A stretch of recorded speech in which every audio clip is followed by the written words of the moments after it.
Kisah Santa Marian Cope OSF. Santa Marian Cope OSF juga dikenal sebagai Santa Marian dari Molokai. Ia adalah salah satu dari 10 anak yang lahir dari pasangan Peter Cope yang adalah seorang petani dan Barbara Winston Baker Cope. Cope lahir pada tanggal 23 Januari 1838 di Heppenheim, yang saat itu merupakan Kadipaten Agung Hesse. Kini, wilayah itu adalah bagian dari Jerman Barat. Ia dibaptis dengan nama Maria Anna Barbara Cope, yang kemudian diubah menjadi Cope.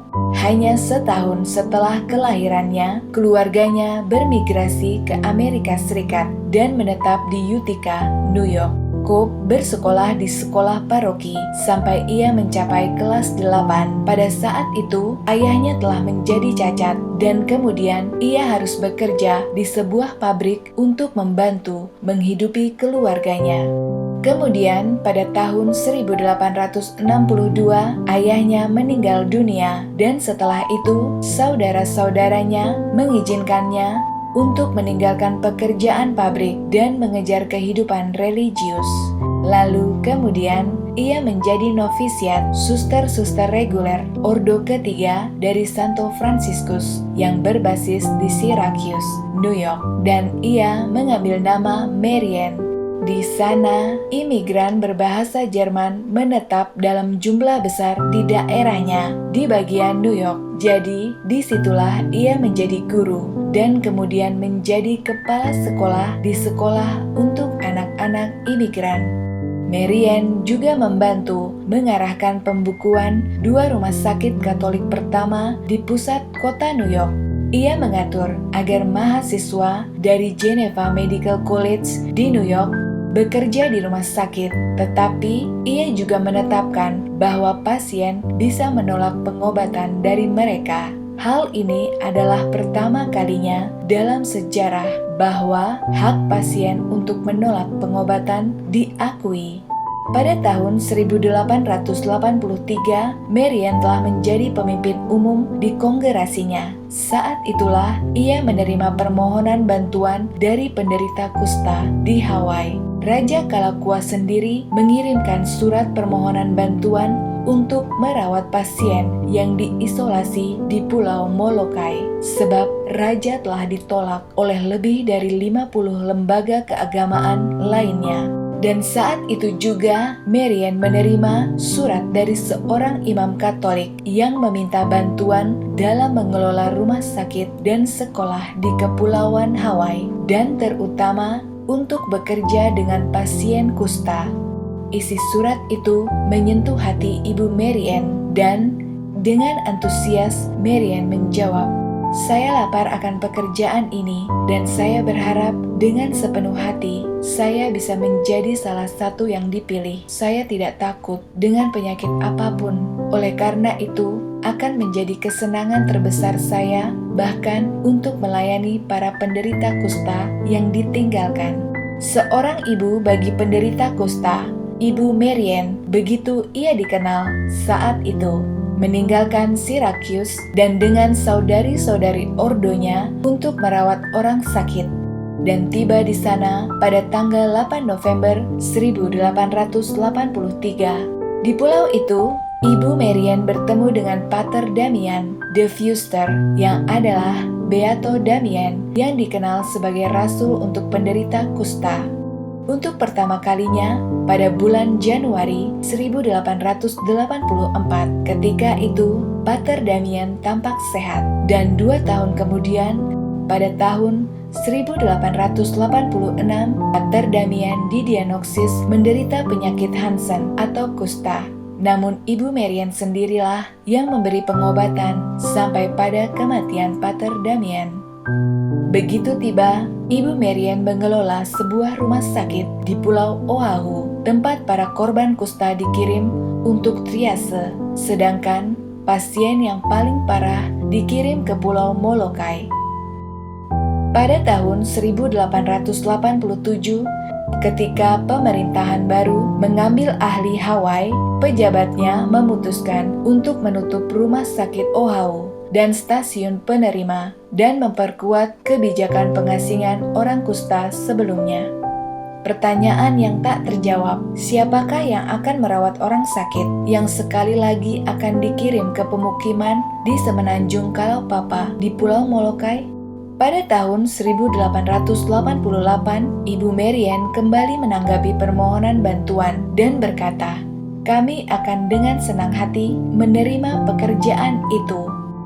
Saat tiba di Kalaupapa, beberapa bulan sebelum kematian Pater Damian bersama dengan Suster Leopoldina Burns dan Suster Vincentia McCormick, dan kemudian mereka mampu menghibur imam yang sakit dengan meyakinkannya bahwa ia akan memberikan perawatan bagi pasien di rumah anak laki-laki di Kalawao yang didirikan oleh Pater Damian. Pada tahun berikutnya, Ibu Marian membantu mendirikan rumah sakit di Malauni di Pulau Maui. Namun masa jabatannya di Rumah Sakit Malaulani tidak bertahan lama karena ia segera dipanggil kembali ke Oahu untuk menangani klaim pelecehan dari administrator yang ditunjuk oleh pemerintah di sana.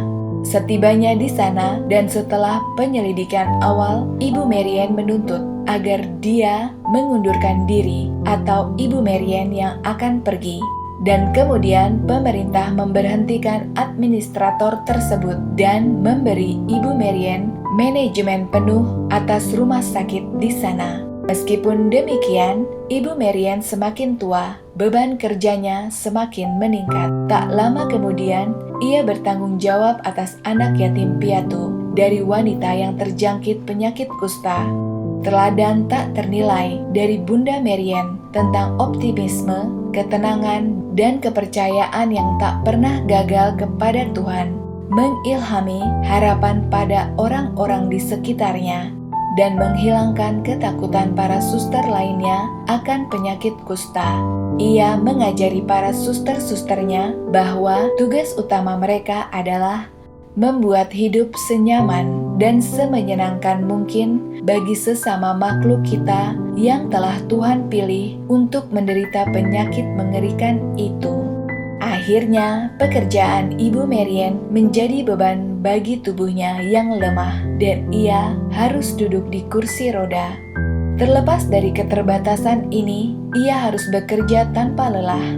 Bahkan banyak yang memperhatikan bahwa meskipun ia bekerja selama bertahun-tahun, Ibu Marian sendiri tidak pernah tertular kusta. Sebab itu, oleh banyak orang, hal itu dianggap sebagai keajaiban tersendiri. Ibu Marian tidak pernah kembali ke Syracuse, sebab ia meninggal di Hawaii pada tanggal 9 Agustus 1918 karena sebab alamiah dan dimakamkan di halaman rumah uskup. Pada tahun-tahun setelah kematiannya, beberapa keajaiban dilaporkan atas namanya. Pada tahun 1993, seorang wanita secara ajaib disembuhkan setelah beberapa kegagalan organ, dan setelah dia berdoa memohon bantuan doa kepada Ibu Marian, pemulihan wanita itu selanjutnya disahkan oleh gereja dan Ibu Marian dibeatifikasi oleh Paus Benediktus ke-16 pada tanggal 14 Mei 2005. Setelah beatifikasinya, jenazah atau relikwi Ibu Marian dipindahkan ke Syracuse, New York, dan ditempatkan di sebuah kuil. Tempat ziarahnya juga ada di sana. Pada tanggal 6 Desember 2011, keajaiban ditambahkan, diberikan kepadanya, dan disetujui oleh Paus Benediktus. Dan pada tanggal 21 Oktober 2012, Ibu Marian secara resmi dikanonisasi oleh Paus Benediktus ke-16. Ia adalah pelindung, pengidap kusta, orang buangan, pengidap HIV/AIDS, dan Hawaii. Hari rayanya adalah 23 Januari. Demikian kisah dari Santa Marian Cope OSF yang juga dikenal sebagai Santa Marian dari Molokai yang menghabiskan sebagian besar hidupnya bekerja di Hawaii. untuk merawat penderita kusta di Pulau Molokai tanpa takut dan khawatir akan tertular oleh penyakit menular tersebut, sebab ia sungguh-sungguh percaya dan yakin kepada Tuhan.